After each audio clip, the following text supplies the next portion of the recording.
Assalamualaikum warahmatullahi wabarakatuh. Perkenalkan, nama saya Ratu Sandiva dari Fakultas Hukum Universitas Pembangunan Nasional Veteran Jakarta dengan NIM 25106111412. Pada video ini, saya akan membahas mengenai dinamika dan perkembangan hak asasi manusia di Indonesia yang terjadi pada setiap era, yaitu pasca kemerdekaan, Orde Lama, Orde Baru, hingga Reformasi. Hak asasi manusia atau HAM merupakan hak dasar yang dimiliki setiap manusia sejak lahir yang tidak dapat dicabut oleh siapapun, termasuk negara. HAM mencakup berbagai aspek kehidupan, seperti hak hidup, hak kebebasan berpendapat, hak memperoleh keadilan, dan hak untuk mendapatkan perlakuan yang sama di depan hukum. Dalam konteks Indonesia, perkembangan HAM tidak terlepas dari situasi politik, sosial, dan pemerintahan yang terjadi pada masing-masing periode, sehingga mengalami dinamika yang cukup kompleks dari waktu ke waktu. Pada masa pasca kemerdekaan tahun 1945, Indonesia sebenarnya telah memiliki landasan yang kuat dalam mengakui HAM, yaitu melalui Undang-Undang Dasar 1945, khususnya dalam pembukaan dan beberapa pasalnya yang menegaskan tentang hak-hak warga negara. Namun, pada kondisi ini, negara masih dalam tahap awal pembentukan dan belum stabil. Indonesia masih harus menghadapi ancaman dari pihak asing yang ingin kembali menjajah, serta berbagai konflik internal yang terjadi di berbagai daerah. Situasi ini menyebabkan perhatian pemerintah lebih berfokus pada upaya mempertahankan kemerdekaan dan menjaga kedaulatan negara. Akibatnya, pelaksanaan HAM belum dapat berjalan secara maksimal. Sebagai contoh, banyak terjadi konflik bersenjata yang berdampak pada hak hidup dan rasa aman masyarakat.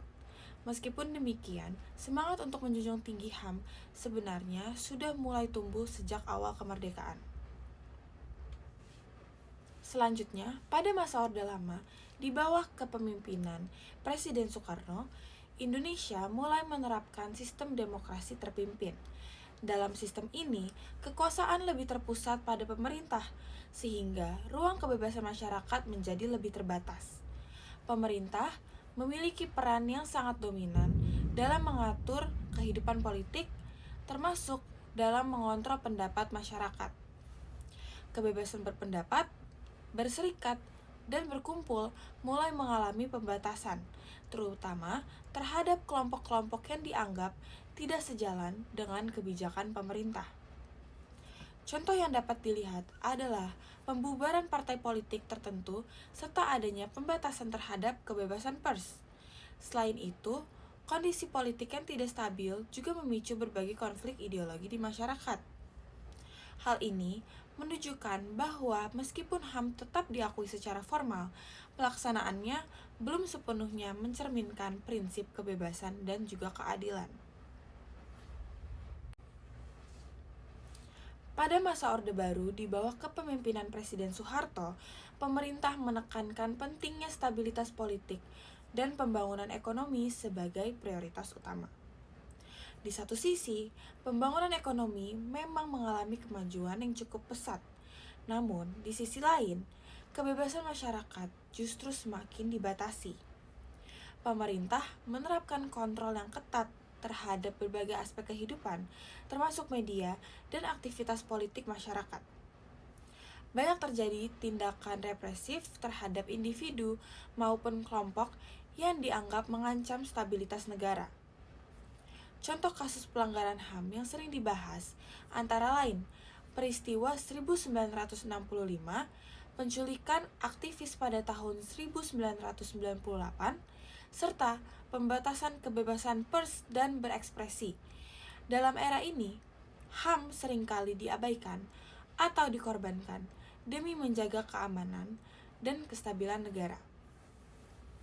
Hal ini menunjukkan bahwa adanya konflik antara kepentingan negara dan perlindungan hak individu.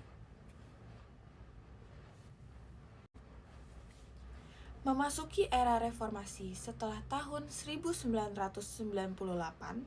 Indonesia mengalami perubahan besar dalam berbagai bidang, termasuk dalam perlindungan HAM. Reformasi membawa semangat baru untuk menciptakan pemerintahan yang lebih demokratis dan terbuka. Salah satu langkah penting yang dilakukan adalah amandemen terhadap Undang-Undang Dasar 1945 yang memberikan jaminan HAM yang lebih jelas dan rinci. Selain itu, dibentuk berbagai lembaga yang bertujuan untuk melindungi dan menegakkan HAM, seperti Komnas HAM.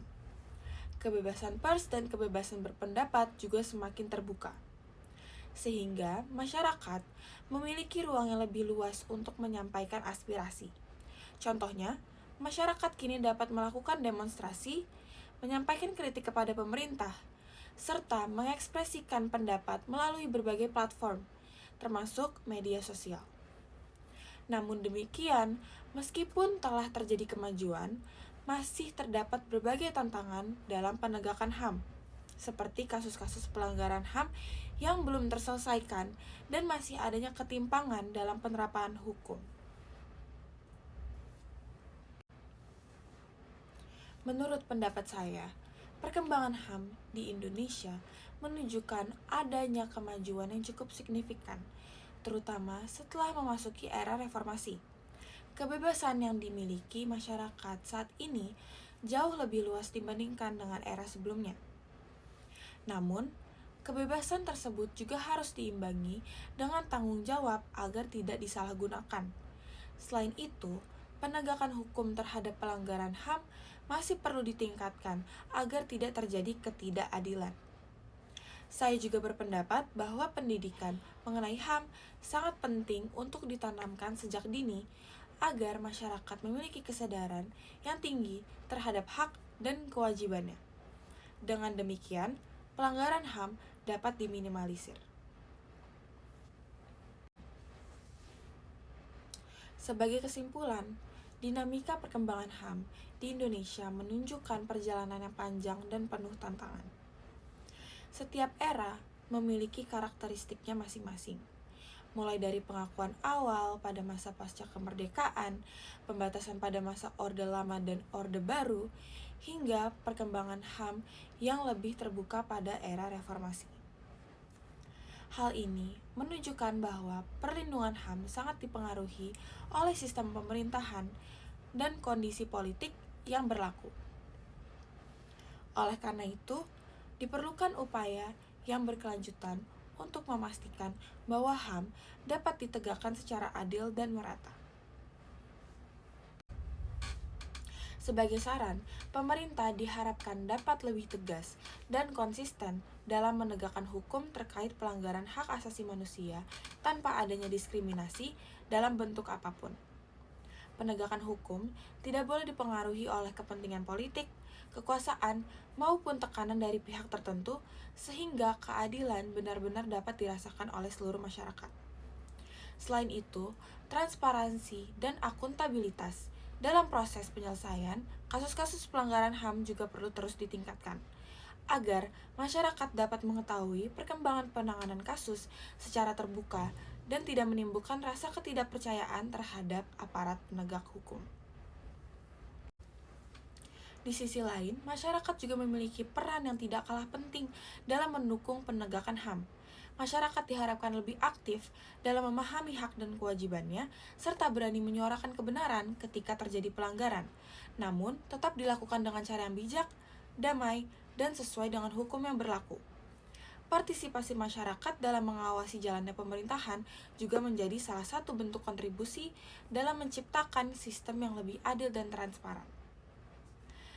Dengan adanya kerjasama yang baik antara pemerintah, aparat penegak hukum, dan masyarakat, diharapkan upaya perlindungan dan penegakan HAM di Indonesia dapat terus mengalami perbaikan ke depannya. Diharapkan Indonesia dapat menjadi negara yang tidak hanya mengakui HAM secara normatif, tetapi juga mampu menerapkannya secara nyata dalam kehidupan sehari-hari. Oleh karena itu, mari kita mulai dari diri sendiri dengan menghormati hak orang lain, bersikap adil, serta menjunjung tinggi nilai kemanusiaan. Sekian video dari saya, terima kasih.